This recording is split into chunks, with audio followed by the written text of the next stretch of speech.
Hello students, in today's video we will start fourth lesson from our book Vistas, as lesson 2 and 3 have been omitted this year, so we will continue with fourth lesson, The Enemy, written by Pearl S. Buck. And before taking up this lesson, I want to clear this thing that being the lengthy one, I have divided this lesson into two parts, and in today's video we are taking part 1. Pearl S. Buck, she is the author of this lesson. So let's know something about the author first. Pearl Seton Stryker Buck was an American writer and novelist. As the daughter of missionaries, Buck spent most of her life before 1934 in Zhejiang, China. Her novel, The Good Earth, was the best selling fiction book in the United States in 1931 and 1932 and won the Pulitzer Prize in 1932. Let's have a brief introduction of the story.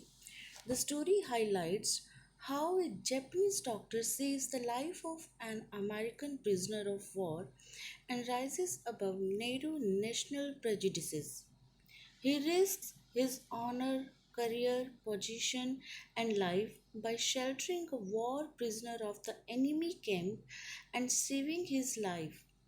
The author has beautifully portrayed the conflict in the doctor's mind as a private individual and as a citizen with a sense of national loyalty. Let's know about the setting of this story. The story takes place on a coastal town of Japan, most probably in the year 1941 during Second World War between Japan and America.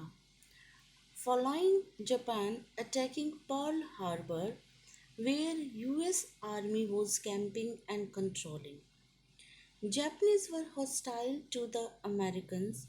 Any Japanese was ready to kill an American found in their soil.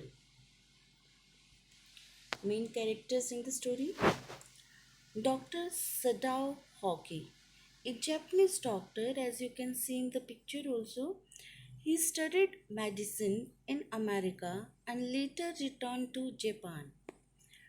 Hana, his wife, Japanese, the two met in America, became friends, and married there legally.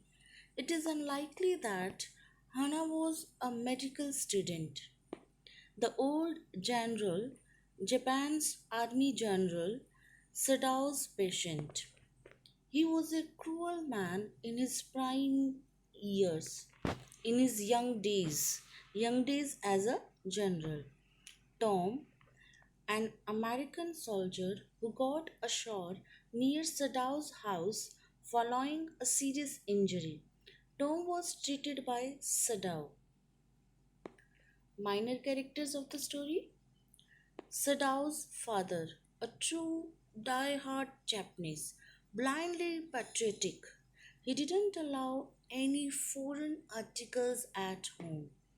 Yumi, Sadao's maid, in charge of his babies, she was attached to the babies. Gardener, Sadao's gardener, an old man in service since Sadao's father's time. The cook, Sadao's cook, an old man in service since Sadao's father's time, like gardener. An officer, a messenger of the old general. Now, let's try to comprehend this story with the help of summary. Dr. Setao Hoki was an eminent Japanese surgeon and scientist. He had spent 8 valuable years of his youth in America to learn surgery and medicine. He was perfecting a discovery which would render wounds entirely clean. Dr. Sadao's house was built on rocks above narrow beach that was outlined with best pines a kind of trees. It was on a support of the Japanese coast. He was not sent to the war as it was the war was going on between Japan and America, and being a doctor, he was required at the war front also, but still he was not sent to the war front because of his discovery, and he was also taking care of the sick general who might need a surgery anytime. He wanted only Dr. Sadao to take care of him as he had great faith in Dr. Sadao. One evening, he and his wife found an injured POW. POW means prisoner of war at the coast. The doctor knew that they would be arrested if they sheltered a white man. The wounded man was a prisoner of war who had escaped with the bullet on his back.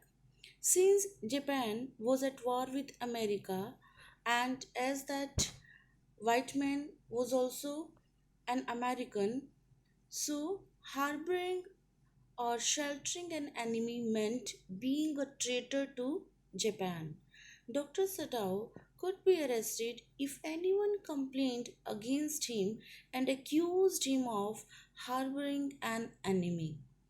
The servants at Dr. Sadao's house, gardener and cook, they were frightened as their master was going to heal the wound of a white man, an enemy. They felt that after being cured, the white man will take revenge on the Japanese. Yumi, the maid, also was frightened. She refused to wash the white man's wounds. Hannah rebuked the maid who had refused to wash a wounded, helpless man. Then she dipped a small towel into the steaming hot water and washed the white man's face. She kept on washing him until his upper body was quite clean, but she dared not to turn him over. Dr. Sadao and his wife, Hannah, had told the servants that they only wanted to bring the man to his senses so that they could turn him over as a prisoner. They knew that the best possible course under the circumstances was to put him back into the sea. However, being a doctor, Dr. Sadao was against handing over a wounded man to the police. So, this is the first part of this lesson. Let's have a look at the vocabulary. For your convenience, the difficult words used in the lesson are mentioned over here. So, you are supposed to read it out. Thank you. Thank you so much.